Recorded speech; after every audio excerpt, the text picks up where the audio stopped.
Hello, stay tuned for my review of Halo Spartan Assault on the Xbox One. I'll be giving my first impressions.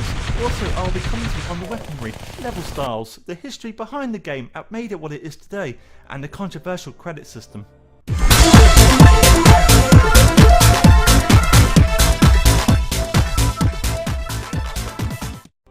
Upon the title screen appearing, you can hear a soft choir, which is typical of the Halo series title screens. I would have preferred a more energetic piece, as this is anything but a typical Halo game. You can access a tutorial. However, this game is so basic, I think it would have made more sense to embed the instructions within the levels in the campaign. The game has 30 levels, split into 6 areas. Complete one level, then unlock the next. You can access a background story to each level on the right, but all of them are a bit boring to read. The game doesn't do a good job for those who don't know the Halo story background.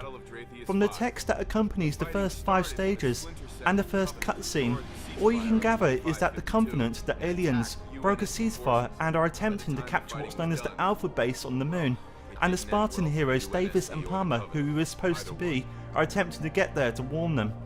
It does explain more of the story as the game goes on, but at that point you don't care much for it. Different weapons, grenades and power-ups can be found on the ground.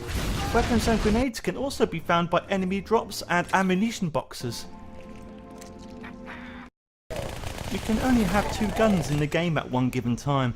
You tend to run out of ammo quickly, though the melee attack is useful enough to obtain a new weapon from a defeated enemy.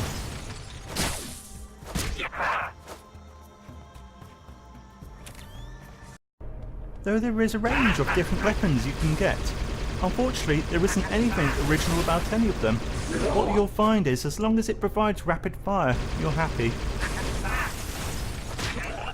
If you look at my review of #KillAllZombies, in that game you can see how they have been a lot more creative.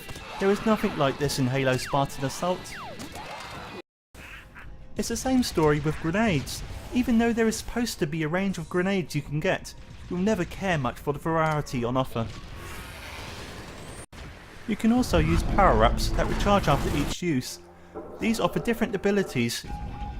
The game is easy enough that you will rarely feel the need to use these.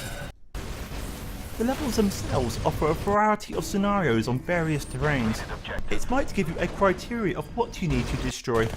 You might be defending something or someone. Also, you might be given a mission that just needs to be completed in a certain time.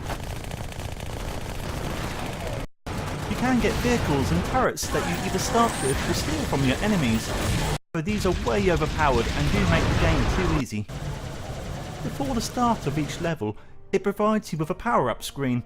You can change the skulls to change the difficulty of the level. For example, you can make it so that you can only recharge your shield via melee attacks, or you can access one of the power-up categories to obtain a better weapon, power-up or boost, depending on if you have enough credits or XP.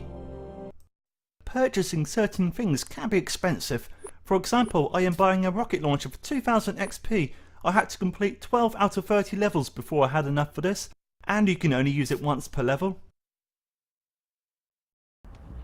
By using the rocket launcher, it did make this particular level very easy. This is the only time I bought any of these, and I completed the rest of the game without needing to purchase any more power-ups. You can get XP in 2 ways, via a star rating system once you have completed a level, or via given tasks you can complete, such as killing a certain type of enemy 300 times with a pistol. But you will find that this game is too short, and by the end you would have barely scratched the surface obtaining even some of these. If I wanted to buy credits instead of using XP for the same item, it would cost me at least 79p for enough credits to let me use the rocket launcher 4 more times. For someone using credits to help obtain all of the gold stars, it's easy to see how this can become very expensive in a short space of time. The marketplace screen for credits is poorly designed, as it gives you the prices but doesn't tell you up front how many credits you are actually buying. There is a 2-player co-op mode. Unfortunately, these are restricted to non-campaign maps, and the online community for this title is non-existent. This game is actually a re-release. It came out on the Xbox One in December 2013. It was first released on the Verizon mobile phones in July 2013. At first, the start of level power-ups could only be obtained from purchasing credits, upon which there was outcry and the XP system was introduced later on. Also, in the beginning there was only 25 levels. The other 5 were introduced at a later date and were automatically included with the Xbox One version. At the moment, this has a 3.7 score, with a majority of people scoring this 4 on 5.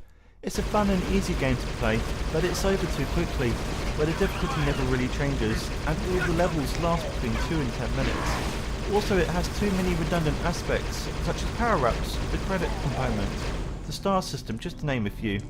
Compared to the standard we have now in 2017, this game does look dated.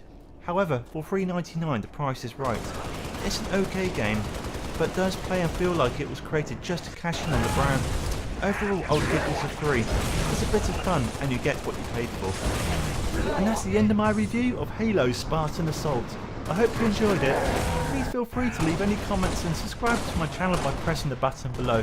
Any likes will be appreciated as these help my videos to reach a wider audience. Thanks for watching.